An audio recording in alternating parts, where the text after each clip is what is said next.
we noticed that there isn't much preaching on the issue of demons and demonology, despite the fact that we've read a lot on the subject. Why is it that a subject Jesus brought up several times during his career is so seldom discussed in contemporary pulpits? Do you think that's quite weird? The Bible makes multiple references to demons. They are referred to explicitly as demons 3 times in the Old Testament, as wicked spirits 8 times, and occasionally as princes, as demonstrated in Daniel chapter 10. Demons are mentioned significantly more frequently in the New Testament, where they are referred to as either bad spirits or demons, daimonion. We must begin at the beginning, the demon's origin, in order to completely comprehend the history and development of demons. To be honest, there is some disagreement as to the precise origin of demons. I will give you a few views regarding the genesis of demons and let you draw your own conclusions, because the Bible does not give a detailed account of their beginnings. Theory 1. They are fallen angels. The view that demons are really fallen angels is one that is shared by many biblical scholars. The story that Satan, who was once the angel Lucifer, rebelled against God and was expelled from heaven, is the source of this belief. A third of the angelic hosts reportedly joined Lucifer in his rebellion. This means that these fallen angels are now recognized as demonic entities. This perspective is corroborated by the Bible, particularly Matthew 25:41, which reads, "Then shall he say also unto them on the left hand, Depart from me, ye cursed, into everlasting fire, prepared for the devil and his angels." Jesus' use of the possessive pronoun his suggests that these angels are, in fact, connected to Satan. This text implies that hell was made to serve as a place of punishment for the fallen angels, who are Satan's followers. Nonetheless, some academics refute the notion that demons are fallen angels by citing verses like Jude 1:6 and 2 Peter 2:4, which speak of a particular class of fallen angels that are shackled. These verses say, 2 Peter 2:4, "For if God did not spare angels when they sinned, but cast them into hell, and committed them to chains of gloomy darkness, to be kept until the judgment." Jude 1:6, "And the angels who did not stay within their own position of authority, but left their proper dwelling, he has kept in eternal chains under gloomy darkness, until the judgment of the great day." These verses suggest that certain fallen angels are in a state of restraint already, awaiting judgment. Still, it's clear that not every fallen angel is confined. The rebel leader, Satan, is still at large and functioning around the globe. A major question is raised by this. Why would God lock up some of the fallen angels while keeping the main rebel instigator free? Not every fallen angel meets the same end, as evidenced by the fact that Satan is still able to influence people. Some would contend that Satan's unrestricted freedom is necessary for the divine plan, perhaps to try and fortify Christians' faith. In conclusion, biblical passages and scholarly interpretations both support the identification of demons as fallen angels. The general story implies a division between various groups of fallen angels, with Satan and some of his minions remaining unchained despite disagreement. Based on specific verses suggesting some fallen angels are bound. Demons, according to a number of academics, are fallen angels who fell with Lucifer when he fell. Theory 2. They are the disembodied spirits of the Nephilim, destroyed during Noah's flood in the book of Genesis. A popular theory on the origin of demons holds that they are the spirits of the Nephilim, who are referenced in Genesis 6, but have not taken on physical form. This belief holds that the Nephilim did not perish in the flood. Rather, their spirits transformed into demons. According to this perspective, they go from being physical giants to evil spiritual beings. Supporters of this belief contend that even though the Bible is silent on the subject, the spirits of the Nephilim had to go somewhere after their annihilation. It is said that their evil nature survived their bodily demise and took on a new form of demons. Nonetheless, this approach faces serious theological objections. It doesn't appear to fit the character of God's judgment, for example. It doesn't seem possible that God would let the Nephilim souls live on as evil creatures and bring forth even more evil in the earth, especially considering how far he went to wipe them out with the flood because of their extreme wickedness. Moreover, there is disagreement among academics and theologians over the validity of this thesis. Many point out that there is an opportunity for interpretation, because the Bible only offers a limited amount of information regarding the fate of the Nephilim spirits. Some people think that the Nephilim were completely destroyed in flood, both body and spirit, because they were creatures descended from the coupling of the sons of God with human women. Some speculate that their souls may have been restrained or judged in a way that keeps them from carrying out their evil deeds. The interesting theory that demons sprung from the disembodied souls of the Nephilim provides a means of making connections between different scriptural allusions. But it's crucial to remember that this is just one theory, and the genesis of demons is still up for discussion and conjecture in the absence of solid biblical proof. These are the two most widely acknowledged ideas. The fallen angel theory is the most popular. On the other hand, some people also subscribe to more extreme beliefs, such as the pre-Adamic race theory. There are many who suggest that demons sprung from a race of creatures that lived before Adam and Eve were created. This less popular argument is predicated on hypothetical readings of specific biblical verses, like those implying a discrepancy between Genesis 1:1 and Genesis 1:2. Chapter 2. The life and ministry of the Lord Jesus Christ. Though this may sound strange to say, devils taught the Lord Jesus Christ many lessons that we might use in our own lives. Demons shuddered and frightened him when they were around him. Demon spirits were encountered wherever Jesus went. Jesus showed compassion and divine authority when he faced several people possessed by demons during his career.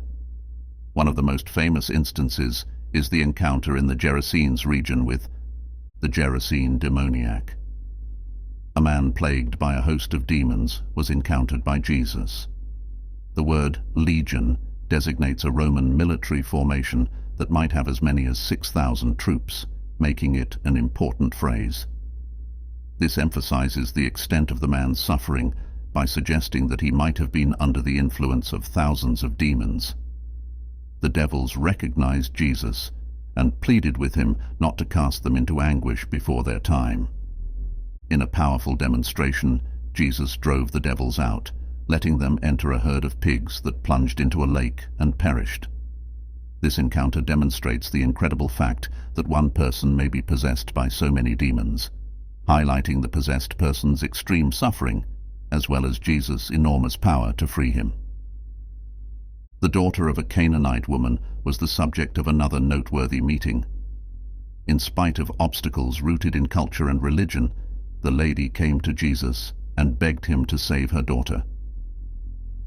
The girl had suffered greatly because of the demon she carried within her, but Jesus, impressed by her faith, drove the demon out and fully healed her. Another time, when his followers had failed to drive out the demon, a kid possessed by an evil spirit was brought to Jesus. The youngster suffered terribly and went into convulsions due to the ghost. Jesus instantaneously healed the youngster by rebuking the devil and displaying his greater authority. The meeting of Mary Magdalene with Jesus is equally noteworthy. She was in complete misery since she had been possessed by 7 demons. She was transformed and became one of Jesus' most loyal disciples after he drove out these demons from her life. Before they encountered Jesus, the demon-possessed people in each case were suffering and hopeless. Upon seeing Jesus' power, the demons frequently reacted in terror and obedience. Eventually, they were driven out, granting their victims freedom and healing. Chapter 3. Demons. Throughout the centuries. Early Christian era, 1st to 5th century. Demons were commonly thought to be genuine evil spirits in the early Christian era who could possess people, inflict disease, and turn them away from God. Jewish customs had a strong influence on this idea, which was further supported by the New Testament stories of Jesus and his disciples driving out demons. A well-known early Christian theologian named St. Augustine defined demons as evil entities that seek to pull people away from God. According to his argument in The City of God, demons are fallen angels that trick people. Augustine proposed that pagan rituals were sacrifices to evil spirits by connecting these demons with Roman pagan gods. He underlined the devil's ubiquitous and sneaky influence, which may be seen in both bodily and spiritual illnesses. He also exhorted Christians to rely on Christ's power to help them resist temptation. In writings like Apology and on Idolatry, Tertullian, an early Christian apologist, addressed demons in great detail while defending Christian teaching and criticizing Roman paganism. He maintained that false worship of pagan gods was a trap used by demons disguising themselves as gods to ensnare people. Tertullian thought that festivals and other paganism, including idolatry, were motivated by demons. He urged Christians to continue their devotion to God and to resist idolatry. The Middle Ages, 5th to 15th century. The belief in demons persisted throughout the Middle Ages, and they were frequently perceived as emissaries of Satan who sought to corrupt people's souls. The demonology taught by the Church was codified, and exorcisms were commonplace. Around this time, there was also an increase in witch hunts, in which people, especially women, were charged with practicing witchcraft and having relationships with demons. Due to social, political, and religious unrest, the witch hunts were more intense in the 16th and 17th centuries, after starting in the late 15th century. Women were frequently targeted, especially the elderly, widowed, and other underprivileged groups. They were charged with keeping Sabbaths, striking deals with the devil, and employing magic to hurt other people. Heinrich Kramer's infamous Malleus Maleficarum, which was published in 1487, offered a comprehensive manual for locating, questioning, and convicting witches. This literature spread panic and terror by supporting the notion that witches collaborated with demons. Confessions were usually coerced through torture, and cases were frequently predicated on questionable evidence, such as spectral evidence. The accused might be executed by hanging, burning, or drowning, among other cruel punishments. Witch hunts had place in the American colonies as well, most famously during the 1692 Salem witch trials. They were not limited to Europe. Many innocent people died as a result of these hunts, which also left a long-lasting legacy of superstition and terror. The widespread fears of the era, when unexplained occurrences were frequently linked to supernatural malevolence, are reflected in the witch hunts. It was thought that demons actually existed and influenced everything from individual tragedies to major occurrences like wars and epidemics. The Renaissance, 15th to 17th century. Views on demons began to change throughout the Renaissance as humanism and scientific research started to refute medieval superstitions. Although there was still a persistent belief in demons, there was also an increasing interest in natural explanations for events that were once thought to be the result of demonic activity. As part of their larger interest in the occult and alchemy, intellectuals like Paracelsus and John Dee explored demonology, fusing supernatural beliefs with newly developing scientific theories. The Enlightenment period, 17th to 19th century. Many started to discount demons as remnants of superstition, as science and reason emerged as the main tools for comprehending the world. Thinkers of the Enlightenment, such as Voltaire and Thomas Paine, attacked the Church's demonology doctrine, seeing demons as instruments of social domination. But the belief in demons did not completely vanish. It still exists in folklore and among more conservative, Bible-believing populations. The 19th century to early 20th century. The development of psychology and psychiatry in the 19th and early 20th centuries offered fresh perspectives on events that were previously thought to be the result of demonic possession. Individuals who studied the human mind included Sigmund Freud and Carl Jung. They provided explanations for experiences and behaviors that were previously thought to be supernatural. In spite of this, there was a spike in interest in spiritualism and the occult during this time, as seen by movements like theosophy and the growth of mediums and seances. The mid to late 20th century. A resurgence of interest in demons occurred in the mid to late 20th century, partly due to popular culture. Films such as The Exorcist, 1973, and The Omen, 1976, combined classic religious iconography with contemporary horror to resurrect the concept of demonic possession in popular culture. Audiences were notably affected by William Friedkin's The Exorcist, which was based on William Peter Blatty's novel. Viewers' emotions toward the film's portrayal of a little girl possessed by a demon and the exorcism that followed were so powerful and realistic. There were numerous reports of people passing out, throwing up, and being really afraid while being screened. I don't know what happened. I wasn't scared by anything. I simply passed out. It was horrible.